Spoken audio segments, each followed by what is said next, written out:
So I'm very excited for today's video because I get to review a game I've very much been looking forward to, and I finally I got it and played enough that I think I could give a good opinion. So welcome to my review of Wyrmspan.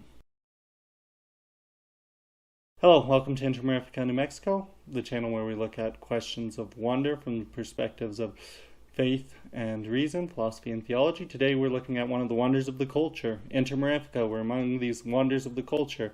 And one of these wonders is board games, and I've done a whole video on how important board games are for our culture, so you can go check that out. I'll put a link in the description. But we're looking at a game that just came out that I was very excited for called Wyrmspan. And Wyrmspan is basically if someone said, hey, let's take the game Wingspan and just focus on the mechanics and forget about all that real world bird zoology, ornithology kind of stuff.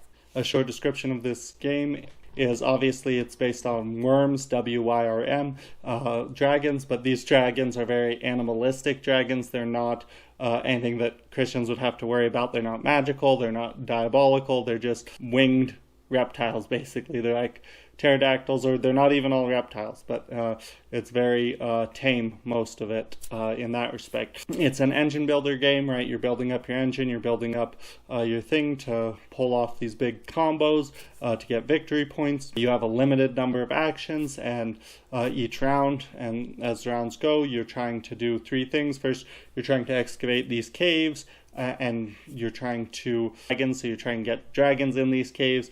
And then you're trying to explore these caves, and all these different actions get you victory points in different ways. It's usually, it's a pretty short game, usually 90 minutes. Most times I've been playing when I have less players, it's a little shorter. When more players, a little bit longer. It's 1 to 5 players. Even for the 5 player, the player interaction is pretty low on this game. That's not necessarily a bad thing, but so it doesn't get too bogged down, especially if everybody's paying attention and they plan their turns ahead of time. It moves at a pretty quick clip.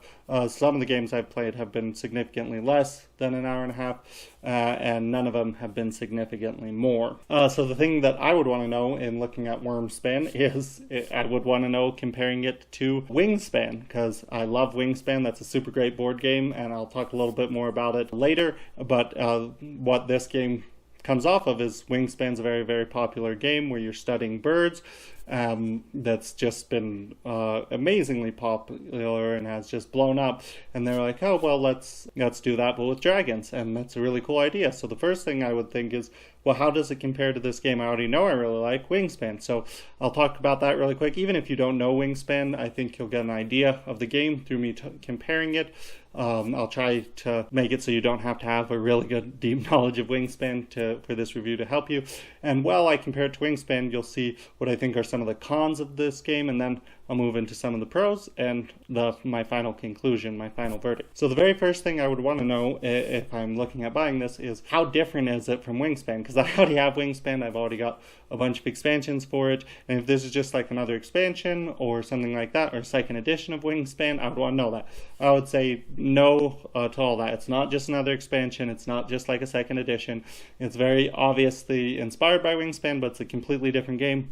I think I'll keep playing both of them at different times and for different audiences, different reasons, because they're both significantly different. And the first thing about it is it's unmoored from real world constraints, right? So Wingspan is based off of real birds, and they have real wingspans and real types of nests and real numbers of eggs that they have, and all this stuff goes into the cards in Wingspan. Well, that is very difficult when you're making a game, especially with all these expansions, because as more and more of the expansions of Wingspan come out, they not only have to find birds that are really these ways, but they have to have a certain number that have this big wings or this small to interact with the other bonus cards for the other game. So it gets progressively more and more difficult to make real world ones, especially because they have to keep track of the game mechanics, the real world things, and then with the Wingspan Asia, they even started taking into account political factors in the places they were making for. So that just makes it progressively harder. So I think it's going to be a long time before we get the Africa and South America expansions of Wingspan, if we ever do. So that's a good thing. Wyrmspan is unmoored from that. It's slightly more complicated than Wingspan, I would say, and I'd say this is a good thing because Wingspan is kind of an on-ramp for a lot of people to more complicated games, because the main draw of Wingspan is not for game enthusiasts, it's for wow, that's really beautiful birds around the world. And that's really cool. And so it draws people in that maybe wouldn't normally play more complex board games. And it's simple enough so that you're drawn in and you get to know a little bit more complex games. And then if you're familiar with Wingspan, boom, Wyrmspan is a bit more complicated, but it's like an easy progression for someone who's not a big board game geek and just got into Wingspan because they love the beautiful birds, and I do. That's why I got Wingspan. But then they can get into other gaming, so it opens up the hobby. I really like that. That leads me to one thing that I really, really like about Wingspan is that Wingspan is beautiful. It's beautifully illustrated. It's real birds, and that's amazing. How's this compare? Well, it is still illustrated, hand-drawn watercolors, or however you say that, hand-painted, I guess it would be, by an artist. But to me, the pictures aren't as compelling, first of all, because they're not real-world things. Second of all, because they're very tame dragons. That's the only way I know how to put it. None of the artwork jumps out at me the way Wingspan does. So that's a little bit of a con, but overall it's still a very good looking game. The eggs and pieces in this are, I would compare unfavorably to Wingspan, because the eggs, you get way less eggs. So one of the cool things about Wingspan is you get these little wooden eggs, and they're really cool, and they just look amazing on your board. Well, this has some of those eggs, but way less of them. They're less cool looking, they're kind of more fanciful, and the other pieces are just the generic meeples that you find in a billion games. The shield is the generic shield meeple, and the explorer is the generic guy meeple. So that's a small con too compared to Wingspan, is that the components aren't as beautiful. They're still really cool, but there's more generic components, and the less generic components there's less of. I didn't get the expansion, which gets you the real gold coins and the really nice eggs and stuff. That would be cool to look at, and I bet it really enhances the game. The flavor text that from Wingspan, one of my favorite things is on each card it says something about the bird, some interesting factoid, right? Well, all that, because the cards are more complicated in this, has been moved into a separate booklet that builds kind of this mythos about if dragons were just another zoological category in the real world, which is kind of cool. And so it has kind of flavor in a separate booklet for each of the dragons. So that's cool, but I like it better when it's on the cards, even though I understand why they didn't do it. Well, they couldn't, because there's more stuff on the card. And then there's all kinds of cool Easter eggs for game enthusiasts and fantasy enthusiasts in those, like I noticed, call-outs to different Magic the Gathering cards and different stuff like that. So that's really cool.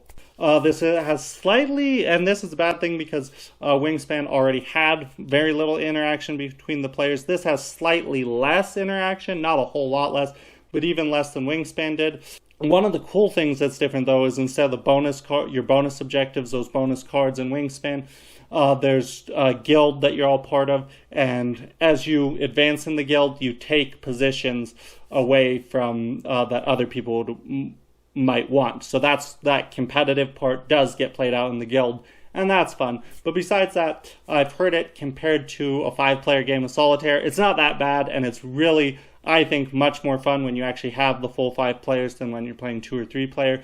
But there is less interaction. I think more interaction in games is harder to make. I understand that, but it's usually better if you can do it without overly complicating the game. There's less huge combos in this, which I like in engine building games once I get it going, to be able to pull off these huge combos in Wingspan. Once you get your habitat full of birds, every time you go to that habitat, boom, big stuff happens. Well, in this, less so, because you're exploring the caves, which exploring is what pulls off these combos. When you send your explorer to go explore the cave and you put a bunch of dragons, you do that less often, and it's less explosive when you do.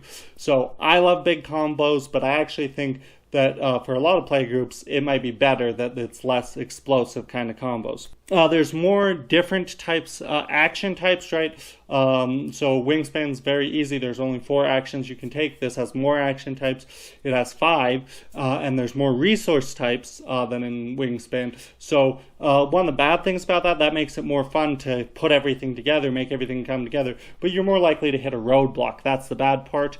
I noticed in some of the games, 1 or 2 of the players might, and not every game at all, but might have just hit a roadblock, so they can't do as much interesting stuff. So that's a minus. So getting all that over with, that might sound like, oh, this game's not very good, but don't get that impression. Let me go now what I like about it. First of all, I like all the mechanics that come from Wingspan are really good. It's a really fun game in Wingspan. This builds on those, makes them more complex, and so that's a big plus for me.